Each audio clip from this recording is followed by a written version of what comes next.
Well, for our next to last class tonight, we're going to be looking at the difference between happiness and joy.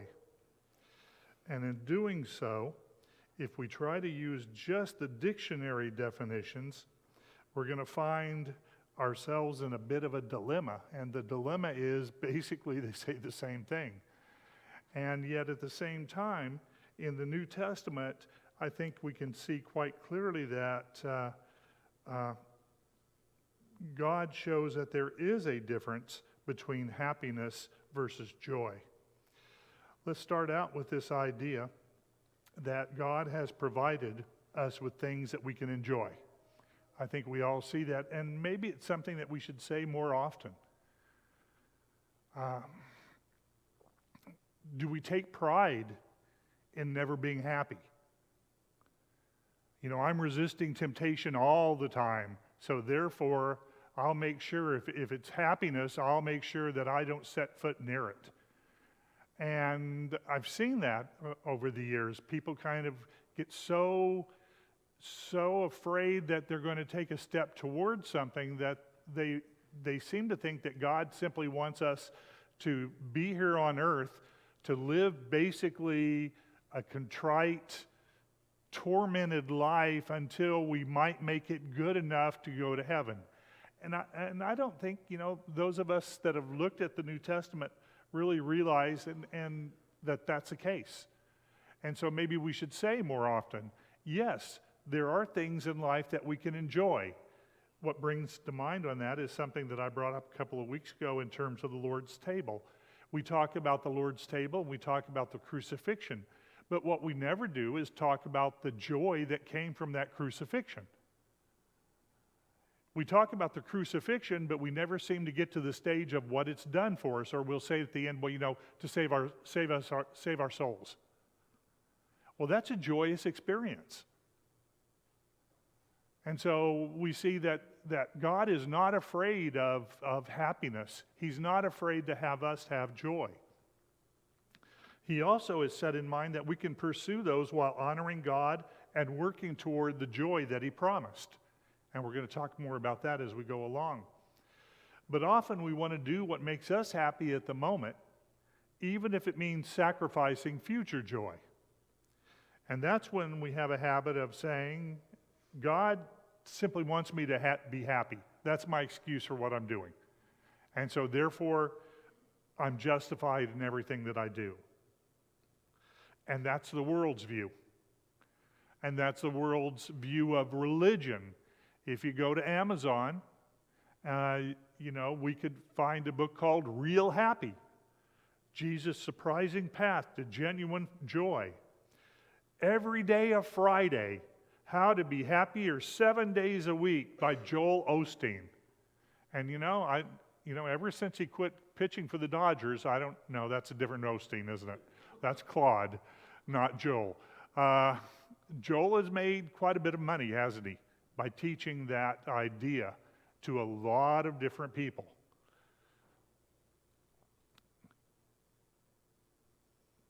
The Happy Gospel, effortless union with a happy God. How many stars? 1, 2, 3, 4, 4.5 stars. 51 ratings. It's your time. Activate your faith, achieve your dreams, and increase in God's favor. And then this again is an Osteen type thing. And in case you start to think, well, yeah, Larry, if you go to Amazon, you're going to find all kind of books about everything. And you'll be able to find all the weird books and show us all these. Well, take a look at the last book.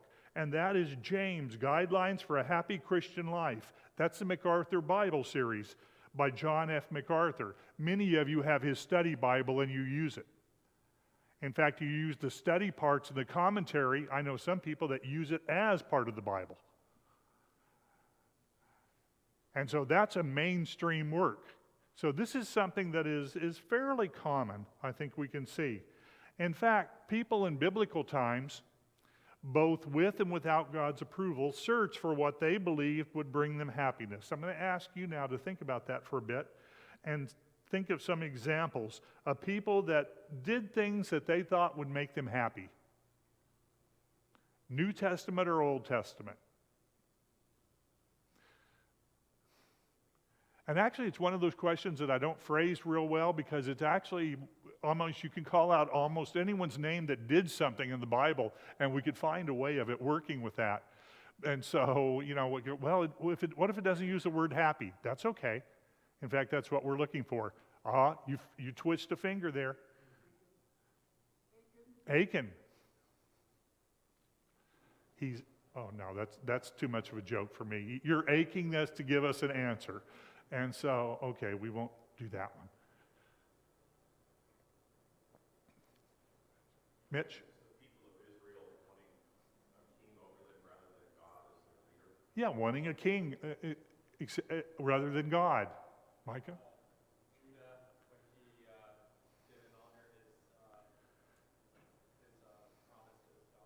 Okay, Judah when he didn't honor his promises.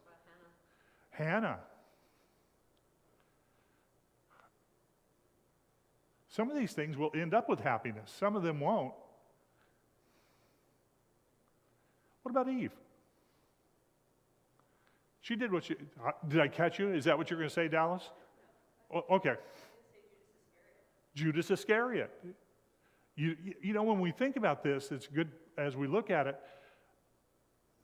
What do these people do what they do? Do they really think, oh, this is going to be a horrible experience and I'm going to be tormented forever and ever and ever if I do this? So therefore, I'm going to go ahead and do it. No, they're caught up in the moment, and so they're going, I'm happy. Or if you don't use the word happy, how about using the word content? Or some other. James? Solomon. Perfect, yes, as we go along. I was thinking also of a guy, I was trying to think of some that we wouldn't necessarily think of. Think about in 3 John. And you have a guy that shows up there who is not doing good in terms of the congregation. Do you happen to remember his name? Because I don't right this second, because I'm talking. Thank you. Diotrephes. What does Diotrephes do? He puts people out of the congregation. He tells apostles, no, you don't have the right to do these things. Is he searching after happiness? I would argue that, yeah, in his own way, he's looking after trying to do something where he feels that he's content with what he's doing. So in other words, people can maybe have a good intention and it goes bad. Think of David and, this is not on my paper and I shouldn't have done it, Bathsheba. David sees Bathsheba. Things happen, right? He wants happiness. He wants contentment. He wants satisfaction. But they don't happen, my point what I'm trying to make here is, they don't necessarily always happen with the spur of the moment. We're going along fine, and then we fall off the ledge. Where is, if you remember that story, and you've read it enough, where is David? Where is David when these things are happening? Okay, in Jerusalem, isn't he? Where's his army? Where is a king supposed to be when his army's fighting? With the army. You see, there's problems in the beginning here that we don't normally see when we look at that story.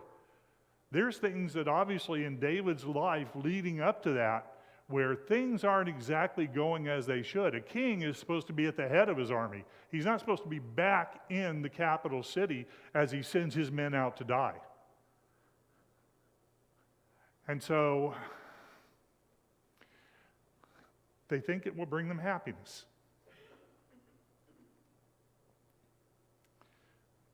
The material that I'm working with makes the argument that, this class material, that today we have a different kind of happiness than they had.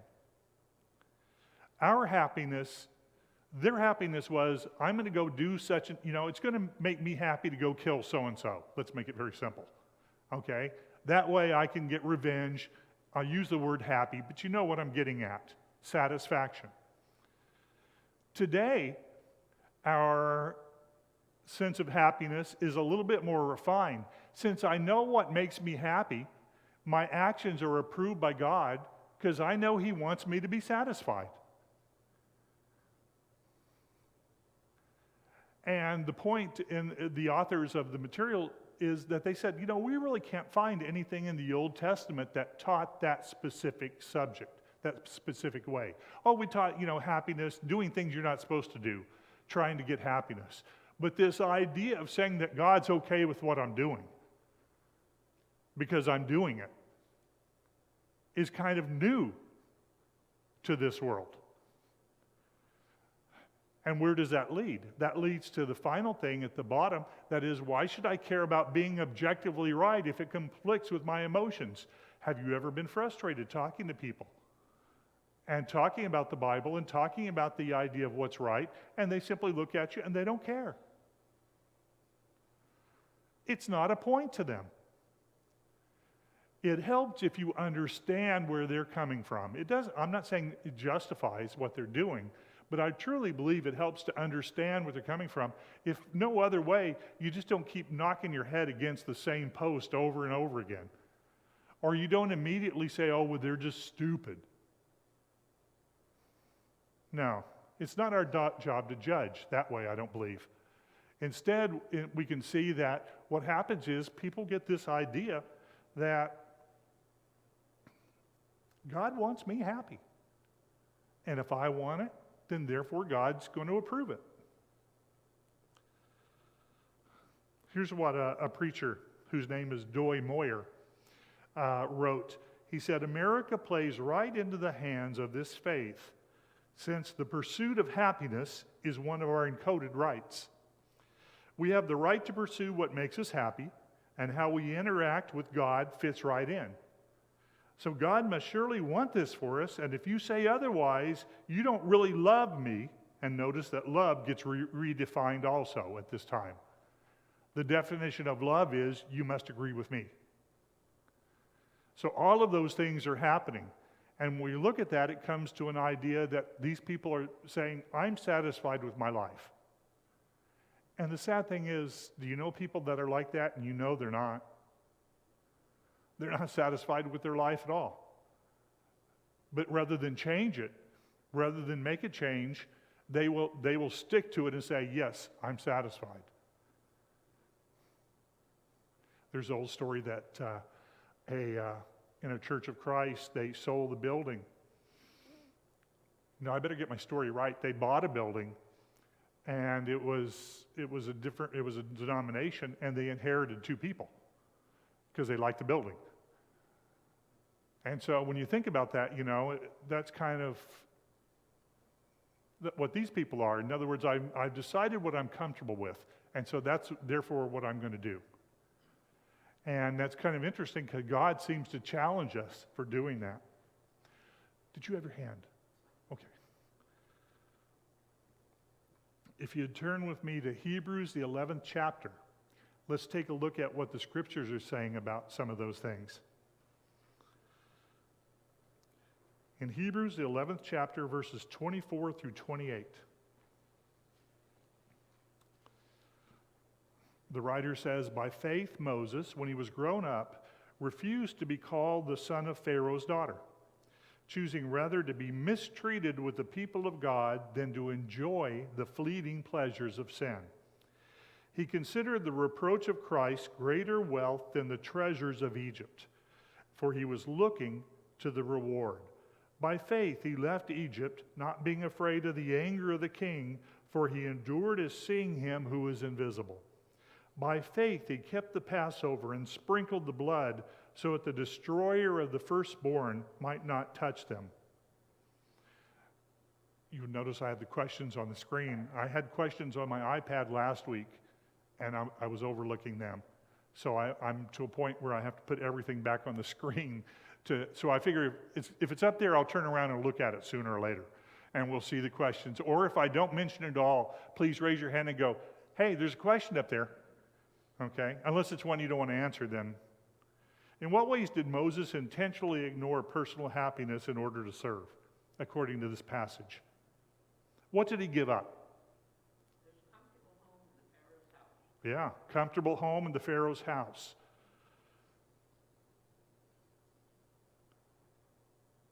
treasures of Egypt.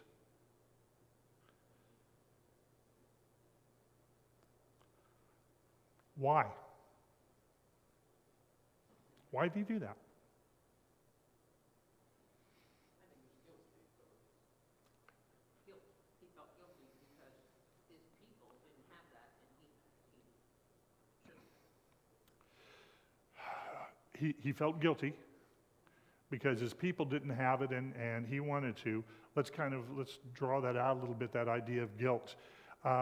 What's causing that? Is it just because I've got money, they don't, therefore? Where does God playing a role in this, I guess is what I'm asking, in that guilt? Because I think you're getting there, and I'm drawing it out. Oh, I'm doing my old fishing line thing. Hold on. Janine, sorry. By faith, he did. What does it mean by faith? People, you guys keep using that term, by faith. What does that mean? So he believed and acted upon it. So that seems to be kind of the definition of at least one, isn't it? The idea of faith. Thank you.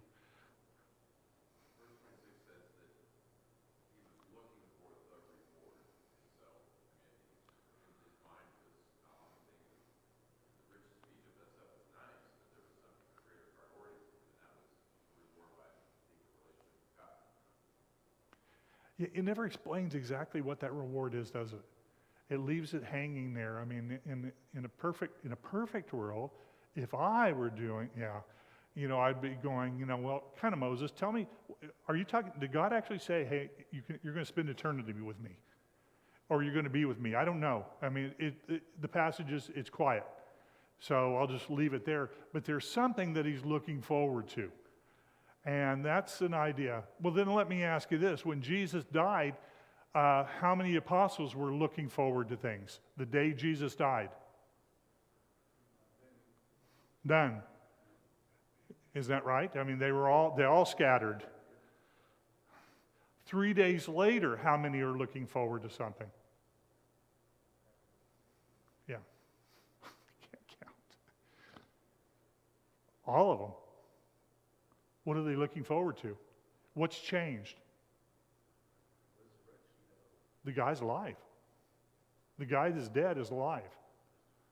All this stuff is true. So therefore, the promise about me is going to be true. What's the promise about me? If I'm an apostle, if I'm a disciple of Jesus, what's the promise? What do I have looking forward to? Eternal life. There's a reason why I'm bringing all that up. I'm not trying to just drag it through, but I just want us to kind of see. Here's Philippians, the 4th chapter, verses 11 through 13. Not that I'm speaking of being in need, for I have learned in whatever situation I am to be content. I know how to be brought low and know how to abound.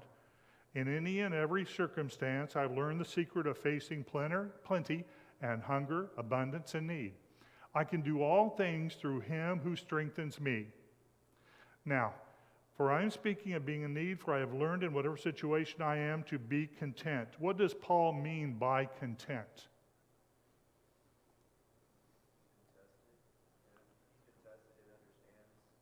It's going to be difficult. If you're content, right now, if you're content, you've had a nice meal and you're content, how do you feel? Satisfied. You have something. Give me another word that we can use for content, and it's 5 letters, and it starts with an H and ends with a Y.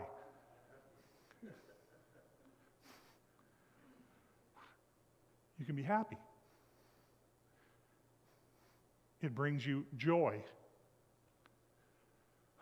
In verse 13, I can do all things through him who strengthens me.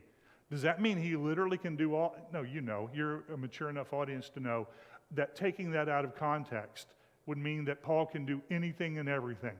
And that's not what he's saying. In this case, he's saying he can do all things. What are the all things that he can do? In all things, he can learn to be content.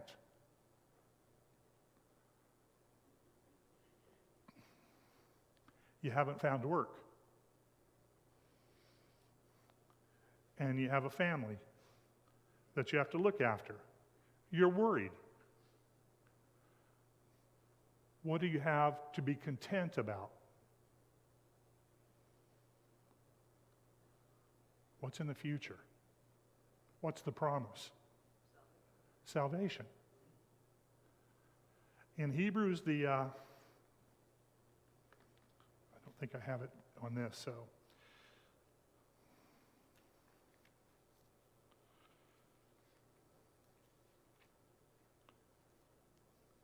You know, those of you that can turn to every page and go right there every single time, I'm talking to you, Carrie Eckert. You're up here just flipping that page. It's kind of like not even looking.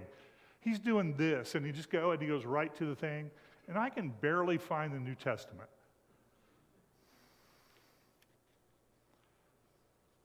Chapter 12. I'm getting there, guys. Therefore, since we're surrounded, verse 1, by so great a cloud of witnesses, that's a group in chapter 11, isn't it? Let us also lay aside every weight and sin which clings so closely. Let us run with endurance the race that is set before us. I know we've looked at that before, but now let's look at this verse. Looking to Jesus, he's our example, the founder and perfecter of our faith, who for the joy that was set before him endured the cross. If I were to ask you, why did Jesus come to this earth, live this life that he had to live in this earthly thing, full of his creation which hated him, and died the death that he died? I know the answers I would get. I would get love. I would get, respect for the Father and all of that. What is the one thing that the Scriptures actually say, though? The reason he did it in that verse that was set for before him. What is he looking toward? He's looking toward being with God and setting on the side with God. What got Jesus through this life wasn't a strong feeling inside. It wasn't love for each other, talking about things, whether it's the game or whatever. I'm not putting that down, but you know what I'm talking about. Just general things that we like chatting with each other about. It was when things get bad, and I'm, for example, looking and I'm saying, I have sickness in my family. I don't know what to do. Things aren't going well. I have that to look forward to. I have that to look forward to. Well, then how do I survive right here? I survive right here by the mechanism, the life raft, the life, what do you call the round thing? Life preserver. Okay, that God has given us on this earth. It's called the church. As my father-in-law used to say, everything may go bad, but he would know that as long as there were Christians around, he would never starve to death. We have a life preserver here that will help us here. And we have the future there. And I think that's the idea. And what is it? It's the joy. What's the difference between happiness and joy? Happiness is temporary. Happiness is temporary. Prove it. Eat too much ice cream. Oh, there is, because what's the first thing that the ice cream people, the door people do to their new workers? Have as much as you want. Have as much as you want. Eat, and after the first month, they don't have to worry about it anymore. And that's okay there. Same with me at the bank. It just kind of, yeah. I don't know. But we get you see what I'm getting at here. It's that idea of what's the difference between love and hate? A very thin line. Very thin line. Couples that say they love each other, love each other, love each other. Next time I see them, they cannot stand each other. They hate each other. It's not just don't like, they hate. That go over that line because they're living by their emotions at the moment. How do I feel at the moment?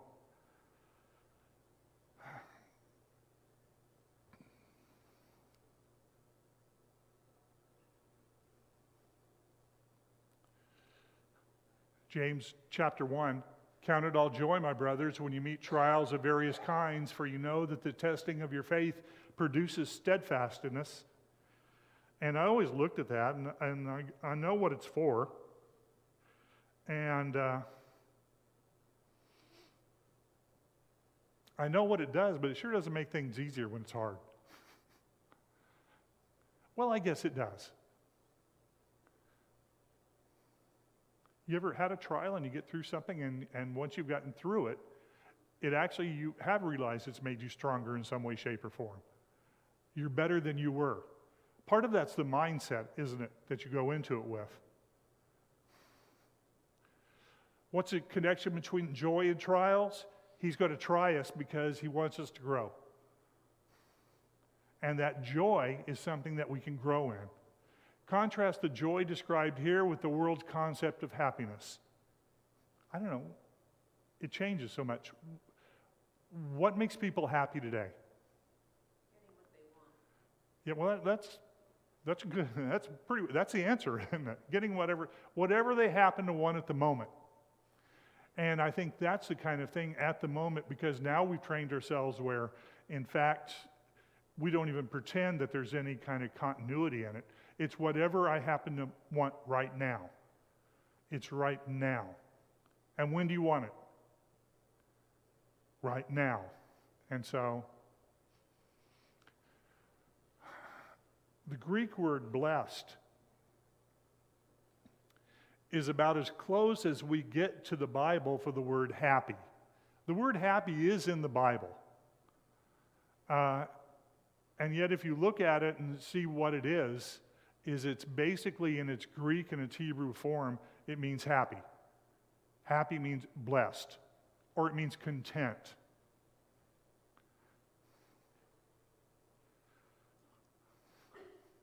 What is the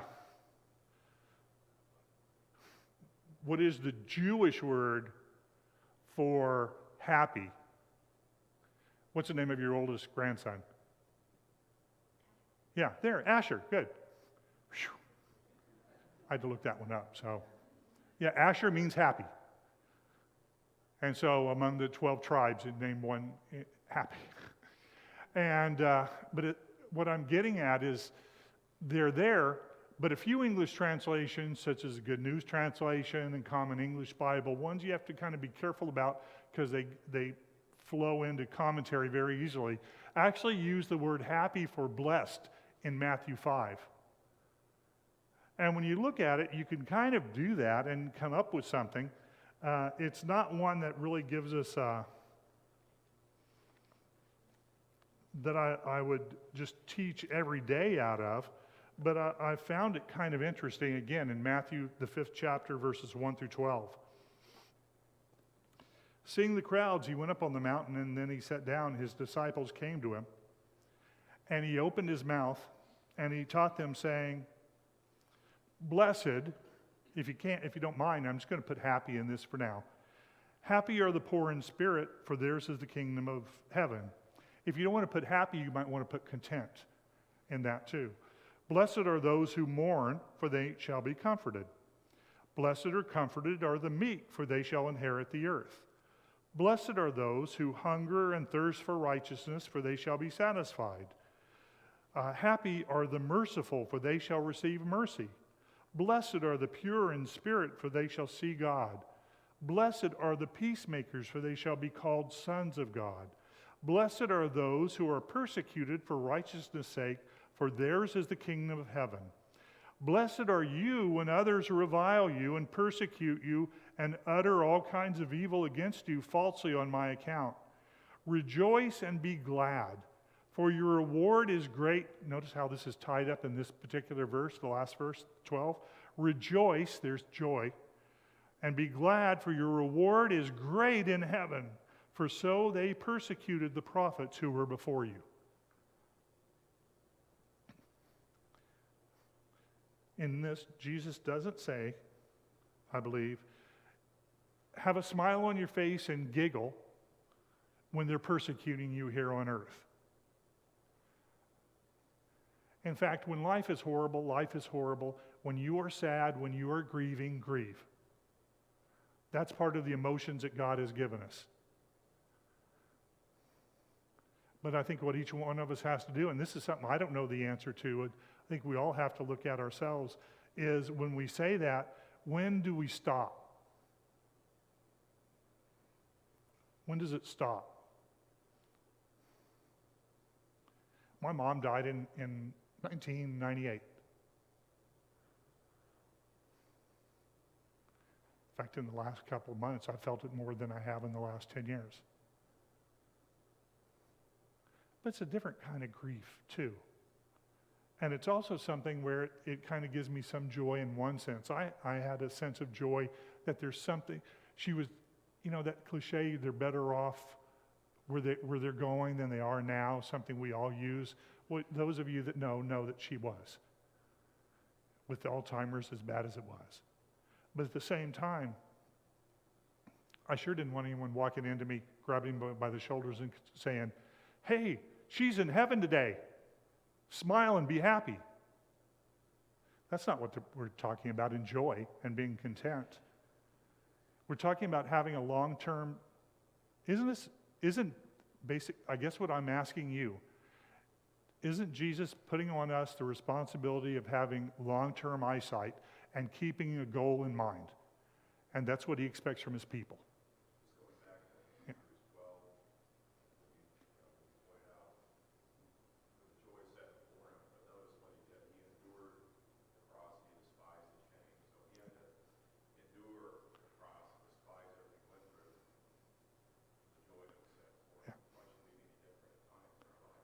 Exactly, and that's why he's our example, isn't he? That's why he is the one that, by him going through it, shows that it can be done. And that really is something as we see here.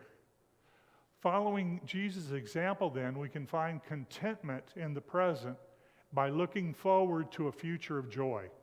Then what does prayer have to, now I say that, think about what's up there. What does prayer have to do with all of that? What role will prayer play in all of that? Yeah. When he says pray without ceasing. I know there's been countless lessons on pray without ceasing, and if you've read anything about it, you have a million different ideas of what that means. One may be, the simple one is simply, he's telling you keep your mind focused on the future. Just as Jesus did.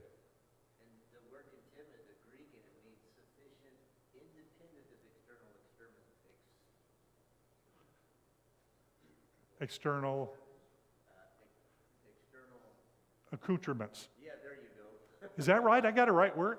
Well, I just made it up, so it doesn't matter. Oh, no. Independent of everything that's going on externally, you're content because, again, you know what the end game is. We know what we are striving for. It is, and yet, here's where I'm kind of, you and I will talk about that for a second here, if that's okay.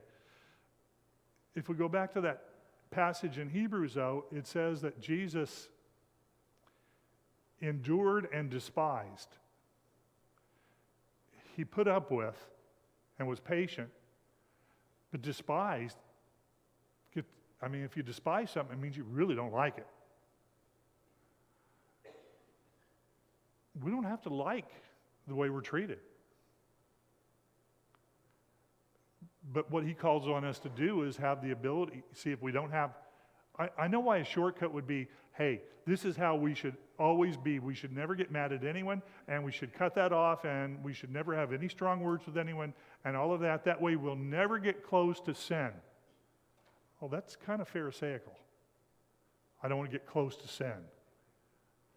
Now, I'm not saying I should just walk right up to the edge, but I'm saying that what Jesus said was that he put up with this life, and imagine what he really had to put up with. Think about that, from perfection to here.